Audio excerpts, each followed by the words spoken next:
وقتی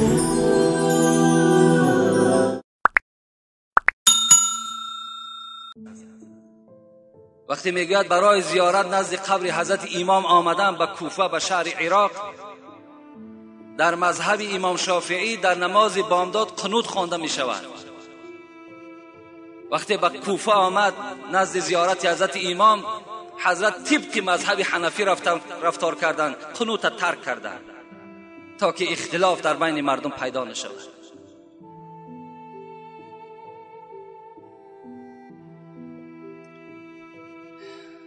امروز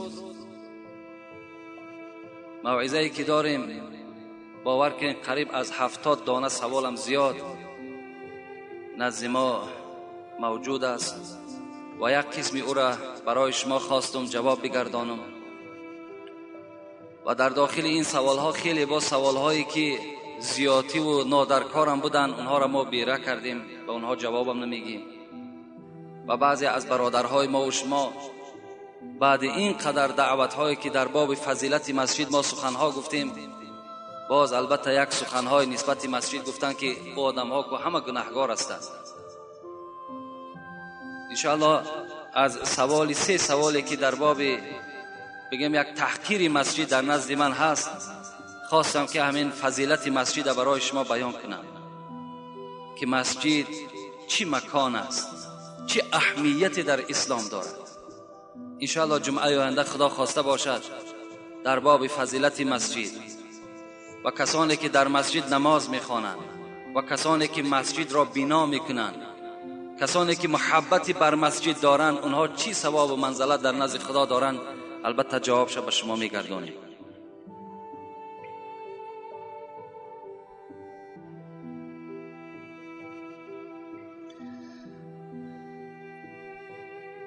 السلام علیکم داملای عزیز، میخواستم با این سوال من جواب دهید. با نزدیکی یک کودک بیمار میشود و او را به بیمارخانه میبرند که کودک در حالت وزنین بود. دکتران میبینند که علاجش نیست، به مادرش میگویند که یگان شخص بیارید که کلمه اش را خواند. مادرم رفته ملای را میارد، وای میبیند که دست پسرک حلال کردگی نیست. میگویند که پسر چند ساله و چی نام دارد؟ میگویند حسن نام دارد و 3 ساله هست. مولا میگوید تا دستش را حلال نکنید جنازهش درست نیست. خلاصه دست کودک را حلال میکنند. آیا این عمل درست است یا نه؟ اصلا برای جنازه کردن دست حلال شرط نیست و برای تلقین کودک 3 ساله هم کلمه اشهد ان لا اله الا الله اشهد ان محمدا عبده و رسوله حاجت هم نیست. و دیگر این که ختنه کردن سنت است نزد حضرت امام ابو حنیفه و نزد دیگر ائمه های ما و شما واجب است. و خود ختنه این از حضرت ابراهیم و پیغمبر ما و شما آمد که با فرمان خداوند با ابراهیم امر کرد که ختنه کن، در حالتی که حضرت ابراهیم 160 ساله عمر داشتند. در 160 سالگیش میگوید چیکار کرد؟ ختنه کردن. و این عمل با تمام امت پیغمبر ما و شما سنت شد. بهتر و افضلش همین است که در روز 7 ختنه کرده شود. در روز 7 ختنه کرده شود. در روز 7 تولد همین فرزند نام گذاشته شود. در روز 7 همین فرزند موی سری او را تراشیده با وزن او باید که ما و شما طلا دهیم یا نقره دهیم دست ما نرسد. و در روز همین 7 باید که عقیقه کرده شود. بچه باشد 2 گوسفند، دختر باشد 1 گوسفند باید که ما و شما ذبح کنیم. خواه خام تلاشش میکنیم، خواه یک قسمش در خانه میخریم، خواه یک قسم دیگرش به مردم تقسیم میکنیم. این کار ما و شما. این عملها باید که در روز 7 تولد فرزند باید که انجام بیابند. حتی من یک کتاب دکتری مصری را خواندم و حضرت میگوید که اگر ختنه چنان یک جهت طبی هم دارد که کسانی که ختنه میکنند از کسل سوزاک و سرطان نجات مییابند. اگر آن عملهای را انجام ندهند در دوام حیات، چون که پیدا کننده کسل این سوزاک و سرطان باشد. یعنی این فایده های طبی هم دارد و از یک جهت دیگرش سنت است در اسلام ما و شما. از این خاطر اگر کسی در حفظ نکرد تا سن بلاغت ختنه کنه جایز است. یعنی بچه تا سن 12 سالگی اگر ختنه کرده شود این همچی است سنت بجا می آید. لیکن در 7 روزگی پیغمبر خدا هم توصیه دادند که باید ختنه کرده شود. لیکن برای جنازه او را نخواندن این البته یگان دلیلی ندارد، حاجت هم نیست.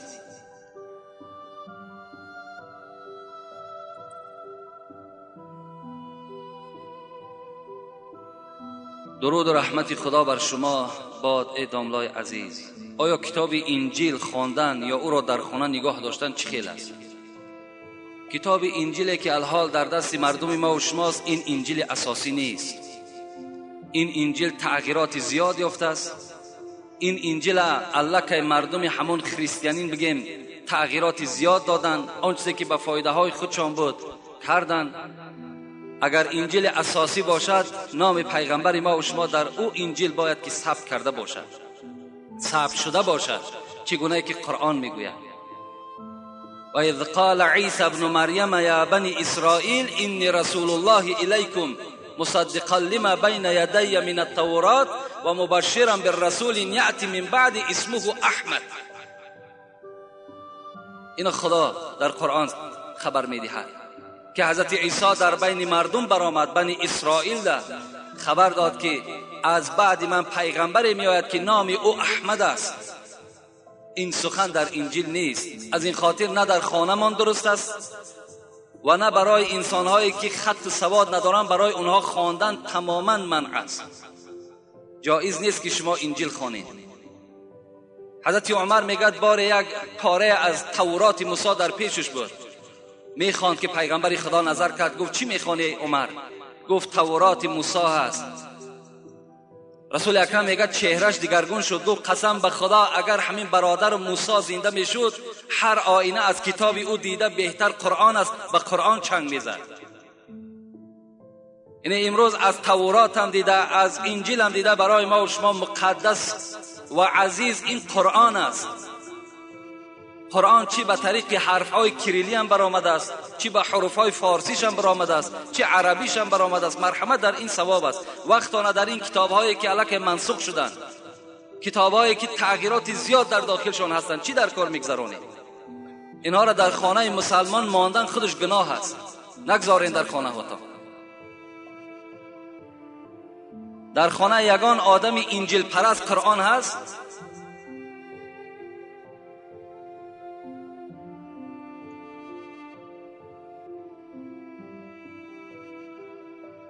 نیست. در یگان خانه انجیل پرست قرآن راه نمیتن. السلام علیکم داملای عزیز. من سوالی دارم. در محله ما در چند مرده خانه زنهای همسایه ما مرده را زیارت میکنند و دستهایشان را به مرده میرسانند و بوسه میکنند. جوابش را گردانید تا که زنهای محله ما درکدار شوند. و سوال دوم من همین است که از خدای متعال در حق من دعای نیک کنید که کارهای من مثل برادران مؤمن باورار باشد و زکات مال دادن را بر من هم نصیب گرداند. البته امروز این هم یک حساب مصیبت است که تمام معرکه های مصیبت ما و شما را زنها میگذرانند. یعنی یک مرد در همسایگی میگذرد، برای او نه خویش است، نه تبار است، نه برادر است، لیکن پیش از شوهر یک روی مال دیگر در سر کشیدگی او نزد همون مرده در راست می شود. نه اجازت شوهر است، نه رخصت شوهر است، حتی شوهر هم درک ندارد همین زن در کجاست. و شما هم معتان وقتی همون زنها بر میگردن از مرده خانه پرسین که چیکار کردین در همون مرده خانه؟ بجز در داخل همون مرده خانه به غیبت، بغیر همون چکچکی که بین یکدیگر میکنن، باور کنین در اونجا هیچ مسئله مطرح نمی شود. همون یار و رفیقا و بگیم اهل اولادش بیچاره یک چی آبی چشم کنن میکنن، اینها فقط نظارت میکنن کنی کی میآید، کنی کی چگونه گریه میکند، چی خبرها در همون داخل است. خلاص نمیقدر کار دارن. از رفتن اینها و مرده ما و شما جنتی نمیشود. پیغمبر خدا میگوید که انس راوی این حدیث است: لما عرج بی مررت بقوم، وقتی که من شب معراج به سوی آسمان برآمدم با همراهی جبرائیل، نظر از دوزخ کردم. لهم اظفار من نحاس یخمشون وجوههم و صدورهم. پیغمبر خدا گفتند نگاه کردم یک قومی را که از مرد زن عبارت بود و ناخنهای اونها از متریال میس تیار کردگی بود، ناخنهای دراز دراز داشتند. یخمشون وجوههم و صدورهم، پیغمبر میگوید با همون ناخنهای دراز درازی میسین رویهای خود خونشار میکردند، روهای سینه خود خونشار میکردند. فقلت من هؤلاء یا جبرائیل، سوال کردم ای برادر جبرائیل اینها کی هاست که اینقدر حالت وزنین در گرفتار شدند؟ قال الذين يأكلون الناس یأکلون لحوم الناس. اینها کسانی هستند که در دنیا غیبت میکردند، در دنیا اخبار میچیندند. اینا همون طایفه هستند. و این زنهای ما و شما در همون مردخانه بجز غیبت، بجز چیندن اخبار همون اولاد دیگر چیزی ندارند. با سبب این قدم زدنشان چیکار میکنند؟ گناهگار میشوند، خلاص دیگر هیچ کار ندارند. میلش بسیار دلشان نمیماند خاطر همون زن همسایه، خاطر همسایگی رفت در همون مردخانه داخل شد، پس گردد بیاد از پای کاری خانه شود. شرط نیست که تا مرده را خیزاندن در همون اطراف مرده نشینند.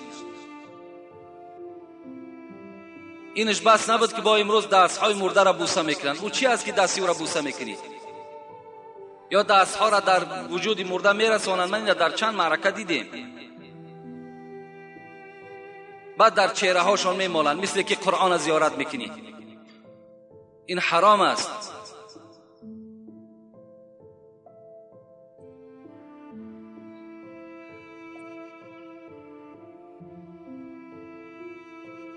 السلام علیکم داملای مهربان.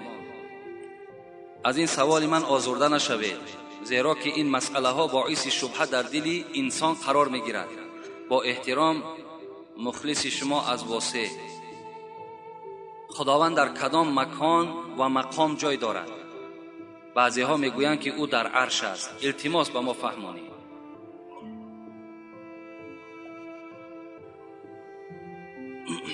مکان خداوند در کجاست؟ میگردیم به تاریخ حضرت امام ابو حنیفه. حضرت میگوید بار خواب دیدم یک خوک میخواهد که بدن خود را در پوست یک درخت، در تن یک درخت مالد، لکن شاخچه های همون نوده های همون درخت این خوک را چنان زدند که از پیش درخت دور شد. در خواب دید میگه حضرت امام. وقتی میگوید بیدار شدم، نزد استاد خود حضرت حماد آمدم، بینی ابو سلیمان. نگاه کردم که استادم خیلی غمگین است، حالتش ناخوب است. با دل گذرانیدم که چی مصیبت بالای استادم آمدگی هست. از او پرسان کردم چرا حالتی ناخوب داری؟ گو الحال گفت نزد پادشاه گفت یک گروه از بی خداها جمع شدند و با پادشاه میگویند که این طبیعتی که در دنیاست این از ماده به دنیا آمده است، این خدا نه آفریده است. و در دلیل های زیاد داریم. کدام عالمی که داری مرحمت با او عالم و بحث میکنیم. حماد میگوید که این پادشاه مرا اختیار کرد. اما خدای داریم که وی با چشم نمیبینیم، خدای داریم که به دست وی قپیده نمیتوانیم. برای این انسانهایی که خدا ندارند با اینها چگونه من اثبات کنم؟ اینا چیزی را میبینن باور میکنن، چیزی را نبینن باور نمیکنن.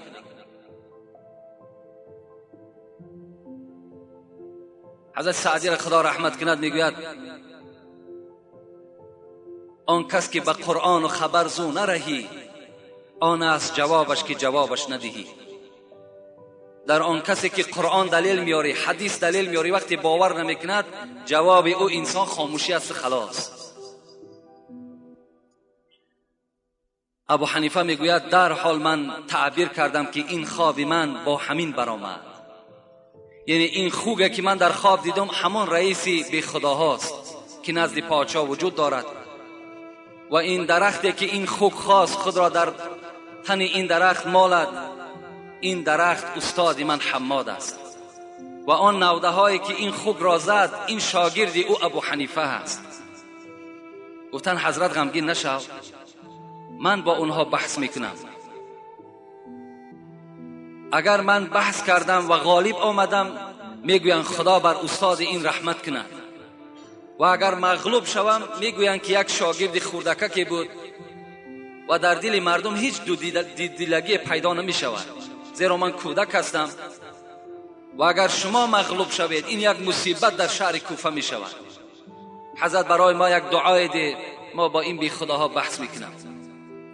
وقتی نزد این ملحدین رفت، یعنی آدم هایی که در نبودن خدا عقیده داشتن، این سوال اونجا پیدا شد. سوال کردن، 10 سوال دادن حضرت امام. گفتن همون خدایی که تو پرستیش میکنی در کجاست؟ حضرت گفتن این مکان ندارد، خدای ما مکان ندارد، در همه مکان خدای ما وجود دارد. گفتن برای ما یک مثال بیار. حضرت امام مثال آوردن. گفتن در یک ظرف اگر شیر باشد، شما به من خبر دهید که آیا در ترکیب شیر روغن هست؟ گفتم بله روغن هست، این مسکه‌ای که ما و شما میگوییم. گفت آیا در کدام نقطه همین ظرف همان روغن وجود دارد؟ گفتن در تمام جزئیات این شیر روغن وجود دارد، یعنی در تمام ترکیب این شیر روغن هست. گفتن حضرت امام گفتن مادامی که یک روغن در تمام جزئیات شیر که وجود داشته باشد، پس این خدایی که خالق این شیر است و خالق این دنیاست، پس وی در همه جا وجود داشتنش ممکن است. گفت ای صاحب این مسئله راهنما، میدان به یقین که لامکان است خدا. خواهی که تو را کشف شود این معنا، جان در بدنت ببین کجا دارد جا. برای آنی که لامکانی خدا، برای خدا یک مکانی خاصه نبودن برای تو اثبات شود، فقط به جان خودت نظر کن. همین جان در کجای بدن هست؟ در همه جای بدن هست. خدا هم در همه گوشه چی هست؟ وجود دارد. از این خاطر باز سوال کردن. سوال چی بود؟ خدا با کدام طرف نگاه دارد؟ حضرت امام گفتند اگر شما در یک خانه تاریک یک شمع را گریان کنید، در گرانید، آیا روشنی همین شمع با کدام طرف میل دارد؟ گفتند با همه خانه. گفتند مادامی که یک شمع قدرت همه جا را روشن کردن داشته باشد، این آسمان زمین این یک پرتو نور الهی است، با همه طرف خدای ما نظر دارد، همه جا را خدای ما میبیند. این گونه سوال ها حضرت امام جواب دادند. از این خاطر برای خداوند مکان مخصوصی نیست و خداوند در همه مکان وجود دارد. السلام